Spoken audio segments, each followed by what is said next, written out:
Hey everybody, Dr. Troy Dukowitz here, and today's topic is this. What are your stories of why?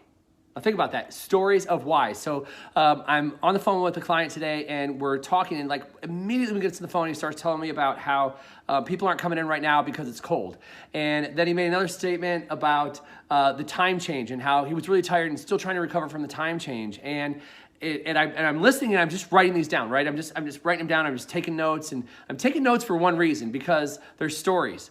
Like within 30 seconds into this conversation, I'm getting stories as to why things aren't happening. And it really got me to thinking, and I wrote down real big, stories of why, and I drew a big circle around it, because stories of why can either be compelling as to you going after something and getting something that you want in life, or they can actually stop you from getting to where you want to go.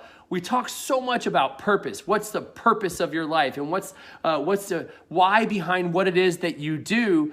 And like, we understand that purpose is a really major driving force, but we also forget that the stories of why, the other stories of why, can really keep us from getting to where it is that we want to go.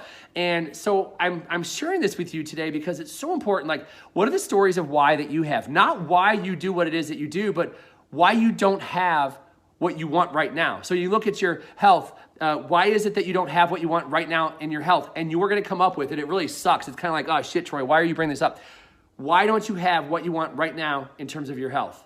Because there's your stories of why. And as long as your stories of why exist, you will not have what you want for better health.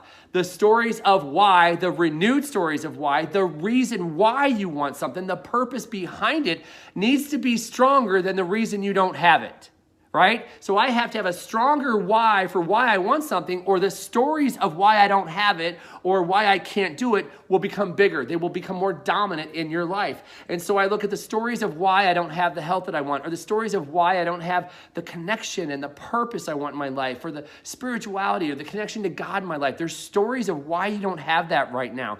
And again, if I have a strong purpose for it, if I have a strong desire for it, and that outweighs why I can't have it, then I'll have it. But if the stories of why, all the reasons you can't have it, if they become stronger, they become overwhelming in your life, and that becomes the path for which you will go, right? It's the stories of why.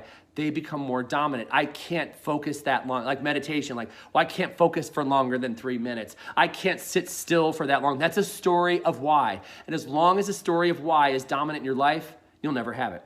Look at your relationships. There's a story of why you're not connecting with your spouse. There's a story of why you're not connecting with your kids. There's a story of why things aren't necessarily working underneath your roof. And that story of why is keeping you from getting to where you want to go. And then finally, there's your business. There's a story of why something's not working, a story of why it's not growing, a story of why maybe you don't have enough money, a story of why you're not hitting your goals, a story of why you don't have an associate yet if you want an associate, a story of why you don't have an office share yet if you want an office share yet. There are stories of why as to why you don't have things. As opposed to, if I focus on my bigger purpose and my bigger vision, then all of a sudden that starts to outweigh the stories, and I stop letting the stories stop me from getting to where I want to go. So it's a very simple task I'm going to present to you today, is to go and look at what are your stories of why. What are your stories of why for not having what you want in any of those 4 categories of your life? And what has to happen? We have to start to destroy those stories. We have to start to realize, number one, that they're stories. They're stories that you created. They're stories that you have bought into, and they're stories that give you justification for being where you're at right now.